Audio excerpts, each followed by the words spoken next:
Yeah, opening statement. We came out a little bit sleepy in that first quarter, but it's really nice to finish off the non-conference with the 4-0 record. And I thought convincingly this was a game that we had fun playing after that first quarter, kind of showing how we have the ability to push tempo on the offensive end. I thought defensively we really locked in the second half and kept them from hitting. We had a lot of miscommunication in the first half on how we were guarding on-ball screens just because we're trying to change some things up. So I think that's where you saw us look a little bit out of sorts. But I like the way finally we started controlling the boards. Again, blocking out as opposed to just running under the basket is something we've got to continue to work at. But I loved seeing all of our players get in the books on the scoring mark, and I thought that we played really unselfish basketball as a team today. We will start things off with Bill.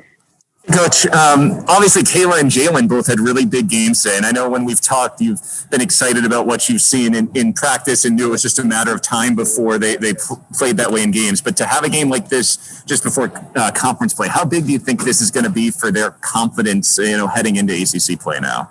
Yeah, that's exactly, I think, what those two needed. Both Kayla Ivey and Jalen Batch played the game the way I know they can play it, right? And they have a lot of confidence and swag to their game. Like I've touted KI, I think as her career goes on here, she's going to be one of the best point guards in the country.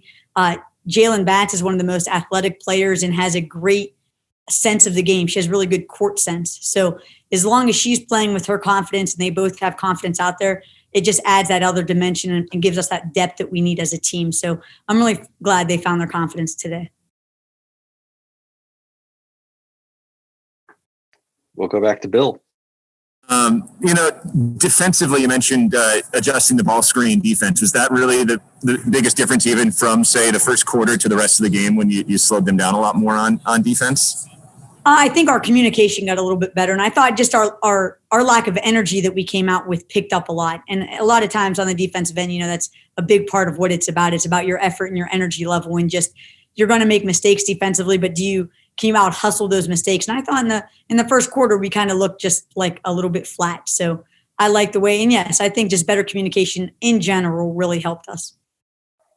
We'll go next to Asa.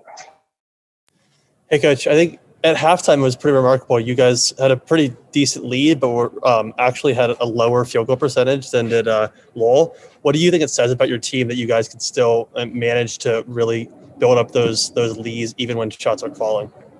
Yeah, I tell our team that's kind of going to be the name of our game. We can't really rely on made shots to score. We have to make sure we crash the offensive boards and do all the little things. And, I love when we can turn great defense into easy offense, which we really didn't do that at all in the first quarter, but then we picked up on that. So there's still going to come a day, I hope to goodness, where we shoot the ball well too, and you guys can see us play well on both ends of the floor. That's really what we want to see happen for us. But if we're saving that for conference play, that makes me happy maybe.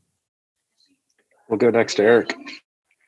Coach, you might even disagree with the premise of this question, but, because sometimes I feel like us looking in kind of assign meaning to things where maybe it doesn't mean as much to you guys in the room. But it seems like, you could look at these games that you've played. You played a really close high-scoring game against UMass. You played a really close low-scoring game against Providence. Maybe not really close, but a grinded-out game against Providence. You played a game here where you had to overcome a little bit of a slow start to get going.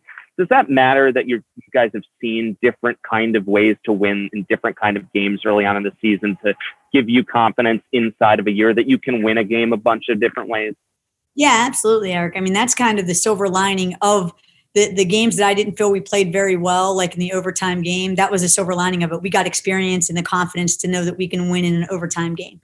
Again, a low-scoring game where we didn't make many shots in our last game, we proved that we could score in other ways and be effective maybe without that hot hand. And I think as we progress, those are going to be being a resilient team in this year is what's really going to make the difference. And I thought too, not having our best players play outstanding and everybody else stepping up and filling in roles. And really that's what I was talking to KI and Jalen when we were walking here into media was that we're never going to be a one-dimensional team. We're never going to have to rely on just one player to do all the scoring. If we're playing Boston College basketball, that's where we're moving the ball. We have a little bit of swag on offense, and we're really looking for each other and playing for each other. And I think if we've gotten anything out of these first four games, that's what we've gotten is that confidence that it doesn't just have to come from one player, that we can all play together as one.